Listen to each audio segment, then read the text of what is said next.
Isso aí, 31 de outubro, dia da Reforma Protestante, 974 anos do momento em que Martinho Lutero se rebelou contra uma doutrina carrasca, impingida pela Igreja Católica à época, e ele queria dizer, olha, a Bíblia é outra coisa, a Bíblia fala diferente. O amor de Deus é algo diferente do que está sendo colocado aí o tempo todo. E ele começou a promover a Reforma Protestante, né? Como é que é esse pensamento, como é que a Reforma Protestante, ela contribui para o pensamento moderno, a influência dela até aqui?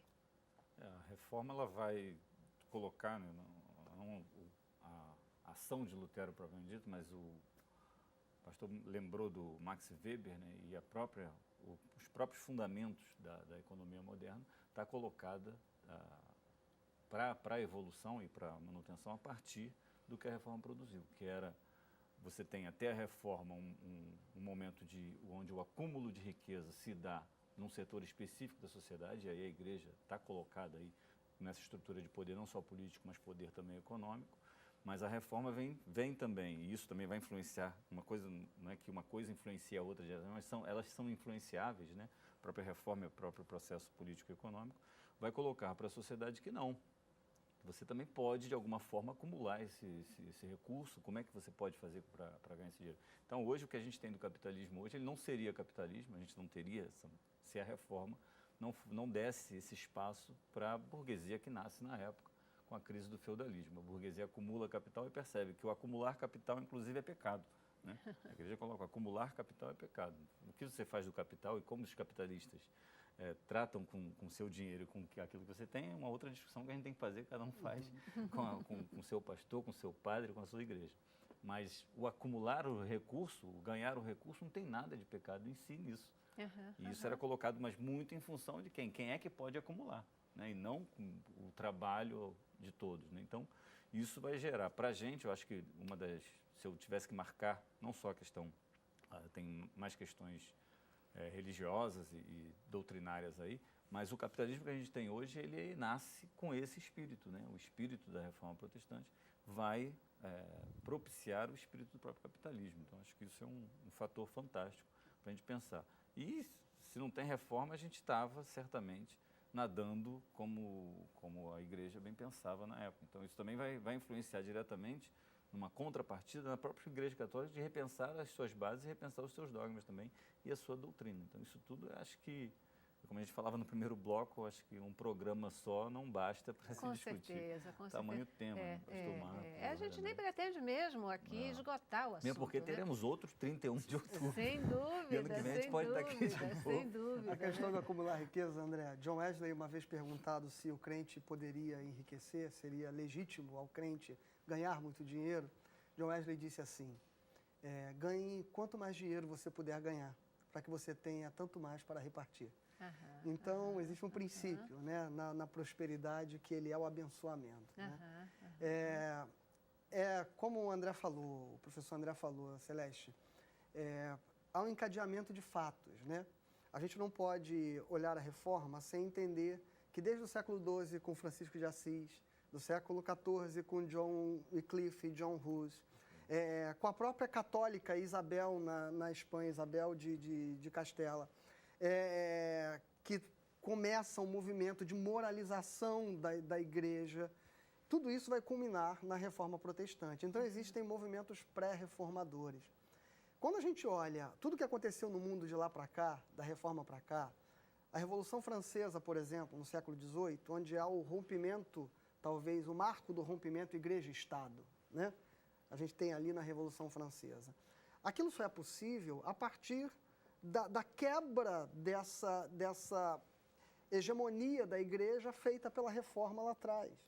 Os reformadores, de forma inevitável, continuaram muito ligados à reorganização do Estado, da política, da sociedade, porque era um reconstruir mesmo, e eles colocaram a mão na massa para fazê-lo. Mas, processualmente, você percebia no discurso de Calvino, de Lutero e dos demais reformadores que o que se estava querendo era que a igreja fosse igreja e que o Estado fosse Estado, cada qual com o seu papel.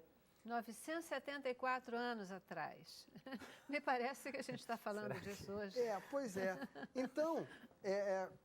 Então, quando a gente olha o pensamento, a sua pergunta foi, né, o que influenciou no pensamento moderno? A gente não pode esquecer que, ao lado do pensamento religioso de Lutero, de Calvino, de Zwinglio e de tantos outros teólogos reformadores, a gente tem os pensadores humanistas ali, o renascimento cultural acontecendo ali, né? Quando a gente vai desaguar no iluminismo do século XVIII, XIX, né, a razão, toda a ciência que vai aparecer, isso só é possível porque a reforma protestante, ao lado do humanismo, trouxeram o homem, a liberdade do pensamento, a quebra das rédeas, dos grilhões, do catolicismo, né? dessa teologia que dogmatizava tudo, né? Isso tudo a reforma quebrou. E abriu a possibilidade agora do homem ter voz, do homem dizer, da ciência aparecer, do pensamento aparecer, da arte, da cultura renascer agora sem que estivesse voltado especificamente para um objetivo religioso que a gente vê ali na Idade Média, no final da Idade Média. Se você vai pintar tem que ser um anjinho, se você vai escrever qualquer coisa tem que ser voltado para a religião. E agora a reforma quebra isso. E então, a reforma abriu a possibilidade de nascer um mundo novo. O que não quer dizer que não existisse esses processos caminhando por ali, sempre existiram. Só que o trato que isso tinha era o trato puramente ditado pela relação igreja-estado, né? O monarca e o bispo, o monarca e o papa, que ia certamente reprimir tudo isso. E aí a gente vai ter também as atrocidades cometidas, né? As inquisições que foram produzidas, porque o homem nunca se comportou da maneira como a elite ou a estrutura quis que se comportasse. A gente pega São Paulo, por exemplo. Quando São Paulo fala, mulheres, sede submissas. Se elas são submissas, ele não precisava falar isso, né? Ninguém pede silêncio para uma plateia que está quieta.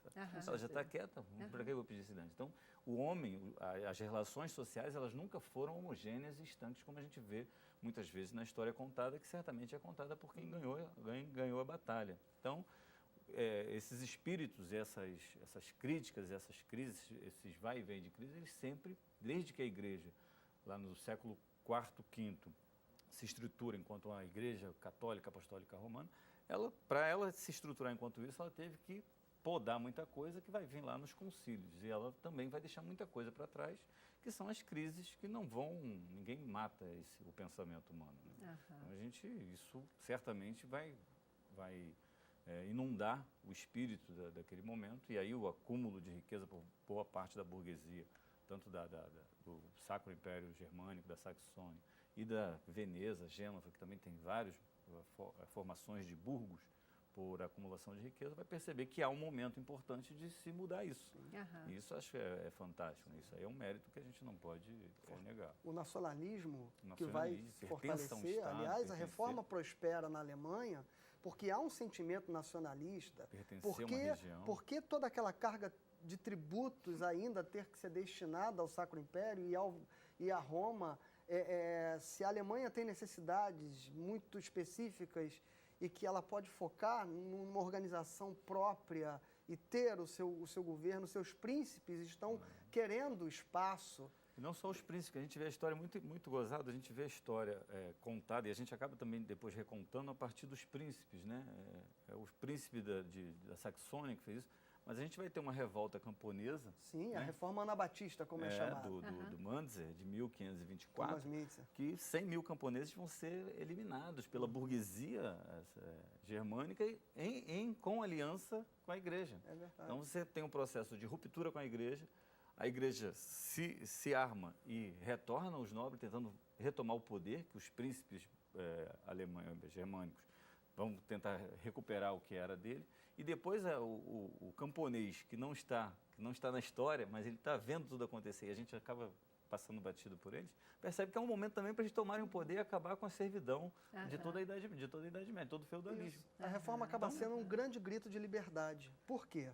O camponês encontra no discurso reformado a sua possibilidade de libertação. Então ele se rebela. O burguês encontra na reforma também a sua possibilidade de encontrar o seu espaço contra a nobreza. Não precisar transferir o seu dinheiro para lá. A nobreza encontra na reforma também o seu espaço de liberdade contra o poder do Sacro Império e do Papa. Enfim, então a gente vai ver que os movimentos reformadores estão ligados a anseios de muita gente. A reforma anabatista ligada aos simples, aos camponeses, a reforma luterana aos nobres, aos príncipes alemães, a reforma calvinista à burguesia, em Genebra, na Suíça, em toda aquela região, e a reforma anglicana, com Henrique VIII lá na Inglaterra, que vai acontecer na própria realeza, também se libertando deste poder e desta influência do Papa. E aponta para a gente uma possibilidade de mudança nessa estrutura religiosa, de que você é importante, a comunidade é mais importante do que a estrutura. Isso também vai ser colocado. Claro, professor André, e acima de tudo isso, o desejo de Deus, porque Deus está nesse processo e Ele quer que a igreja retome os seus fundamentos, que havia sido perdido. As pessoas não tinham acesso à própria palavra de Deus. Havia um total monopólio. E a própria palavra de Deus nos fala que como crerão se não há quem pregue? E o entendimento dos indivíduos era cerceado. E não é o desejo de Deus. Nunca foi.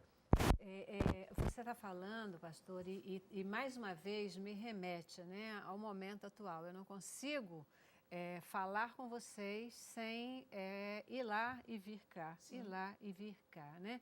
E fico pensando assim, né, um movimento reformista que ele provoca tantas mudanças em tantos segmentos, e o que me vem no coração é o Evangelho libertador de Cristo. Ontem, hoje e sempre, né? O Evangelho libertador.